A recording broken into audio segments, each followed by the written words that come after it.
On this episode of Redlit, make my life hell at multiple jobs? I'll get you fired. Make my life at work miserable? You'll never work again with me. New manager makes working stressful. Enjoy working alone with no staff. Make my life hell at multiple jobs? I'll get you fired. On mobile.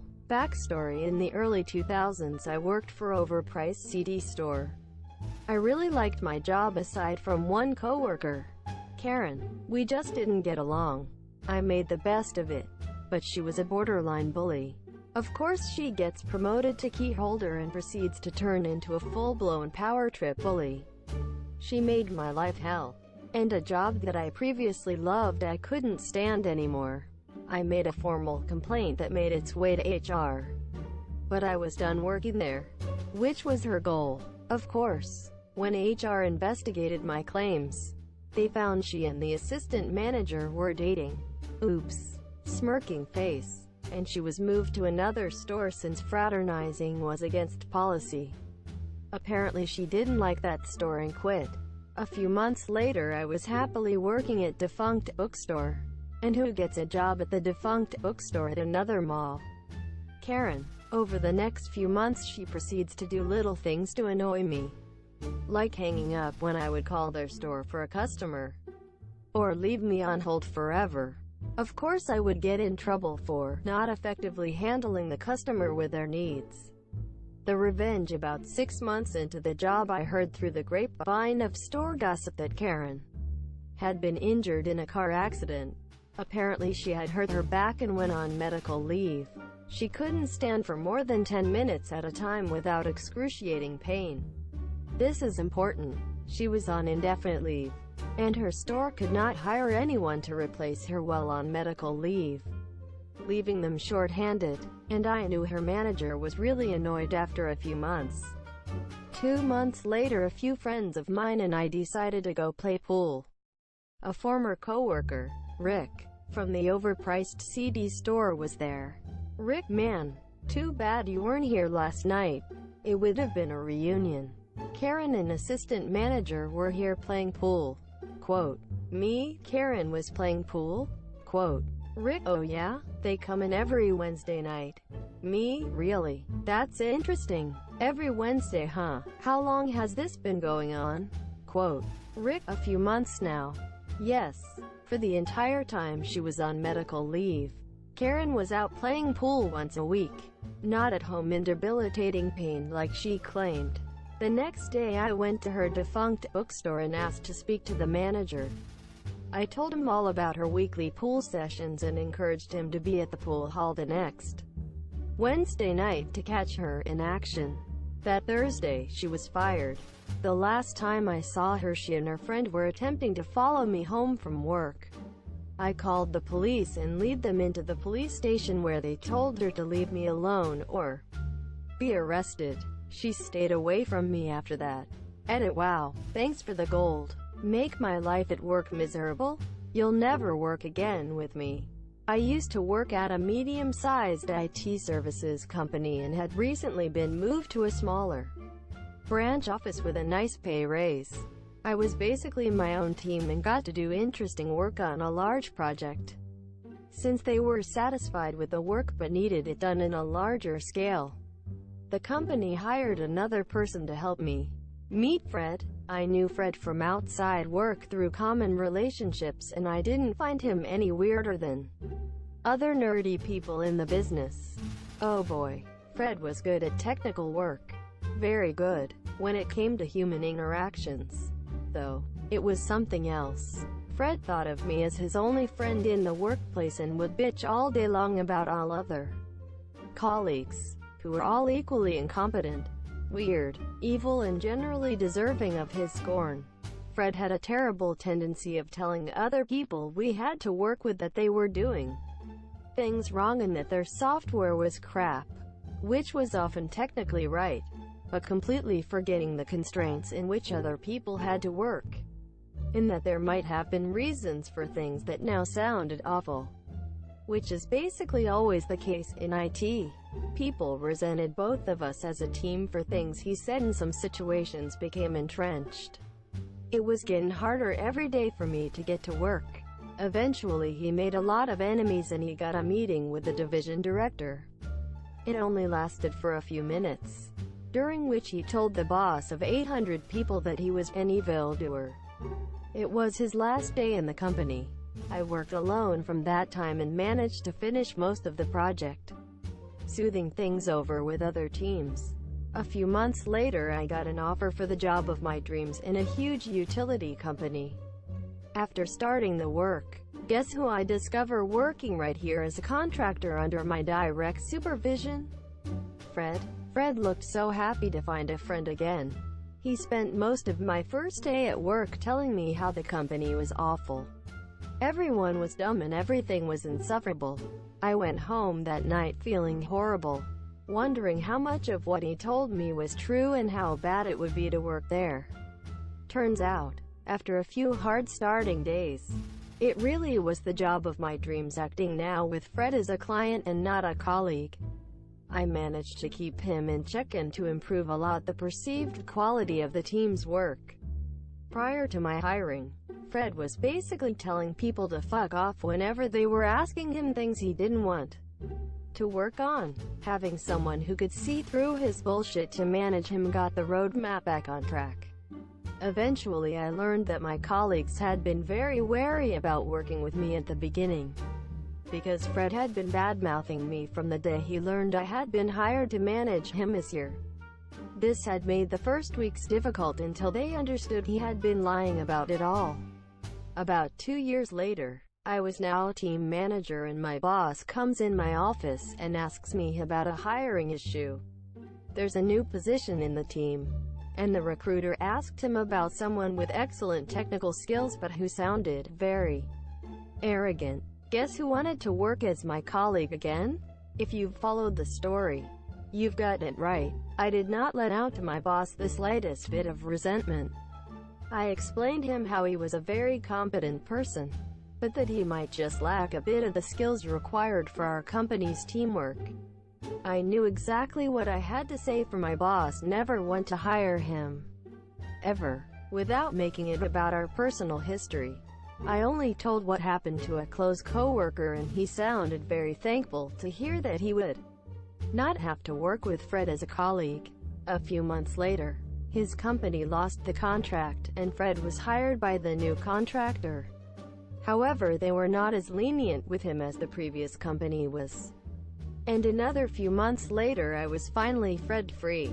Last I heard of him, he was working at a Silicon Valley giant on a project that was in a worldwide media shitstorm over technical issues.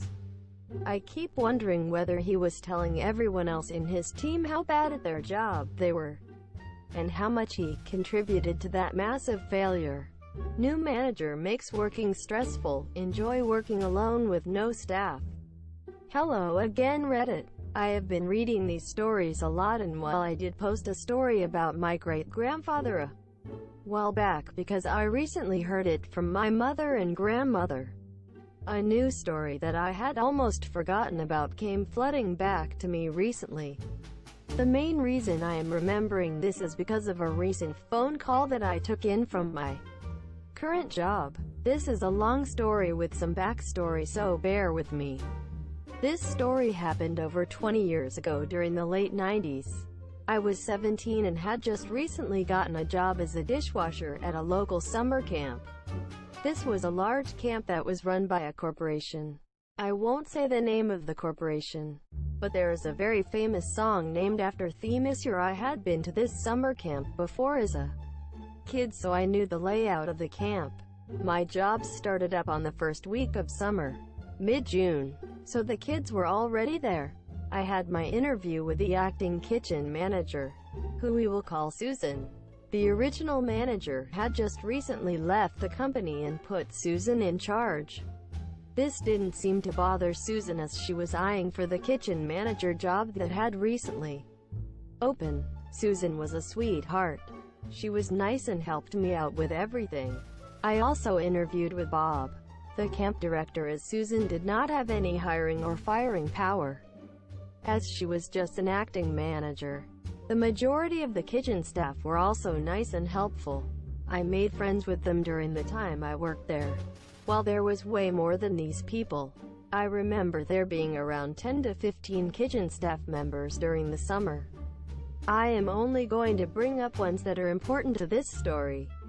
There was Todd, an older guy who lived only a few blocks from the camp and didn't have a car, so he rode his bike in the morning, who was also a dishwasher.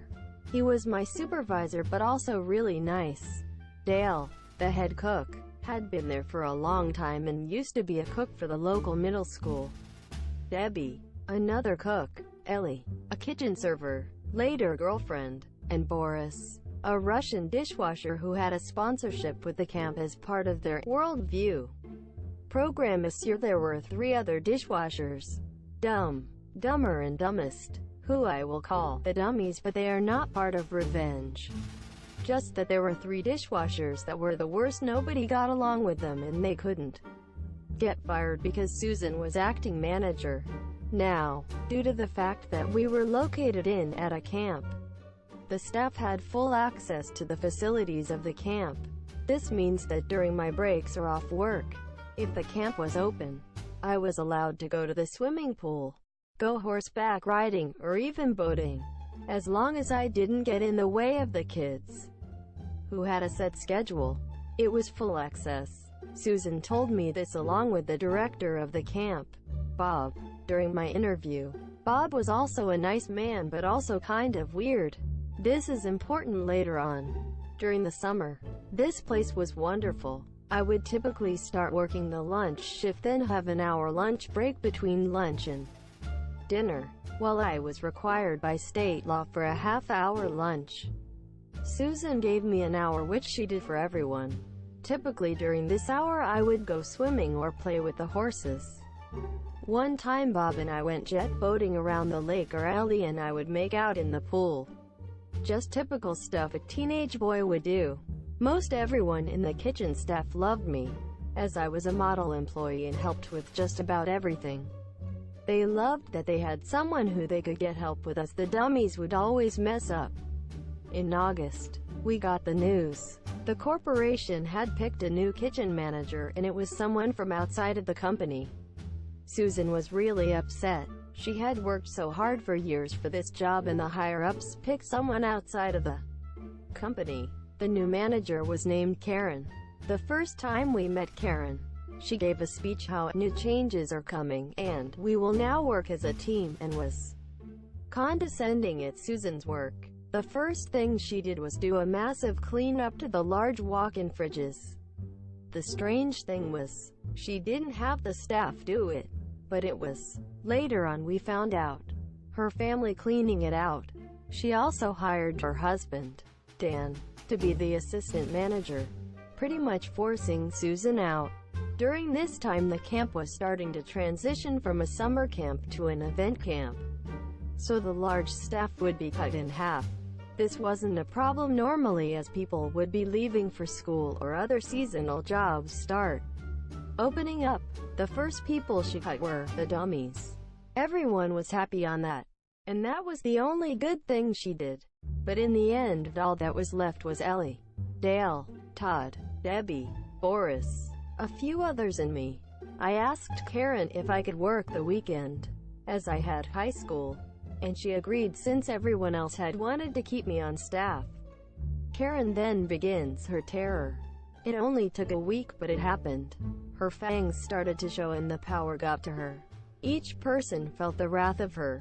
She was one of those people who thinks their farts doesn't smell. She would come in late, leave early, but yell at everyone for doing the same thing. Everyone had problems with her, but here are a few that I remember. Todd was starting to get written warnings about coming in late. Karen placed him on the morning shift, but he told her that he couldn't do the morning shift or he would be late, as he doesn't have a car and bikes into work. As the camp is located in a rural area, it doesn't have street lights, and biking in the morning is dangerous.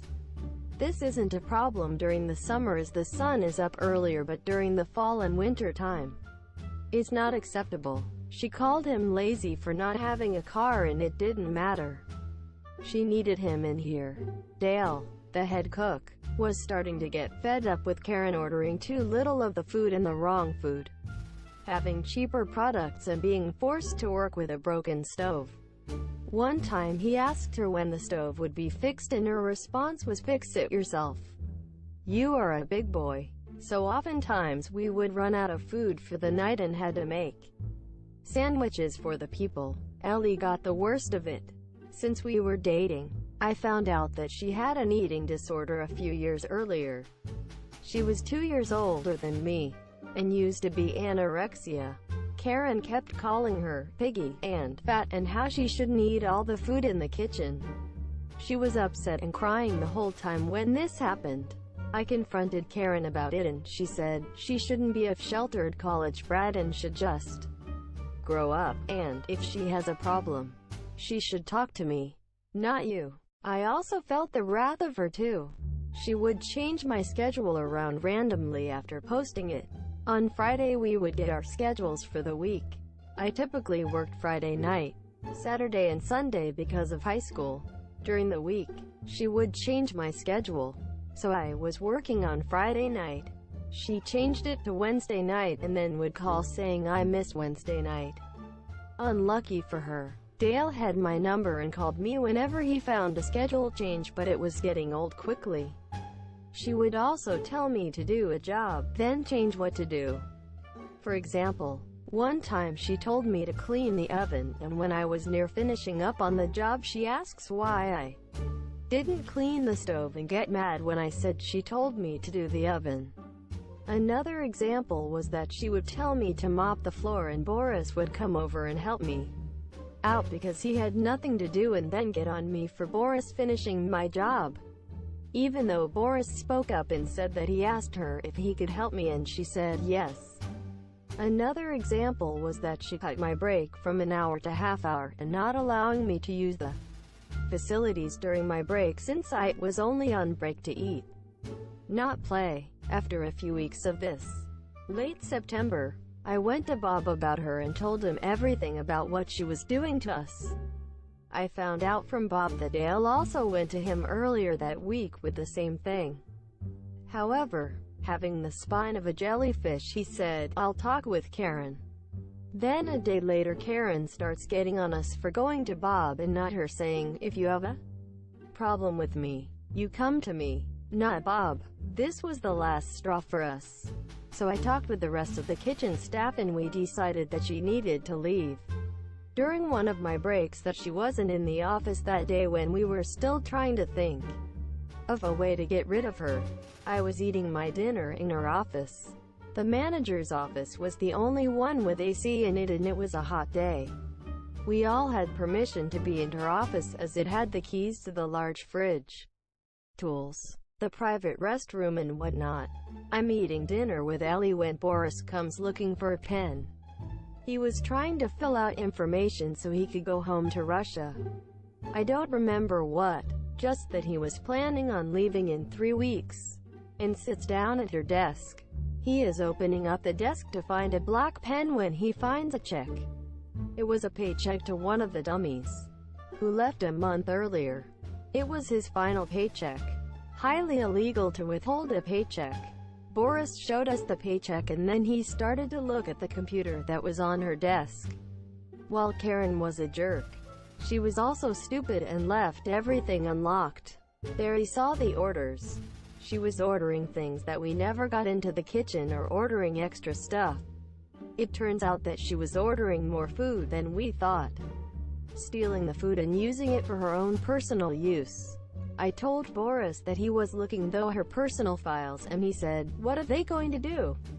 Deport me?" Quote. We also found out that Bob was getting a kickback from the extra food that Karen was getting in to keep quiet, so it explained why Bob had the spine of a jellyfish towards Karen. Boris printed out the information and held onto it. This is important later on. The three of us told Dale about it and he wanted to confront Karen. But Debbie pointed out that she would just deny it and Bob would cover up.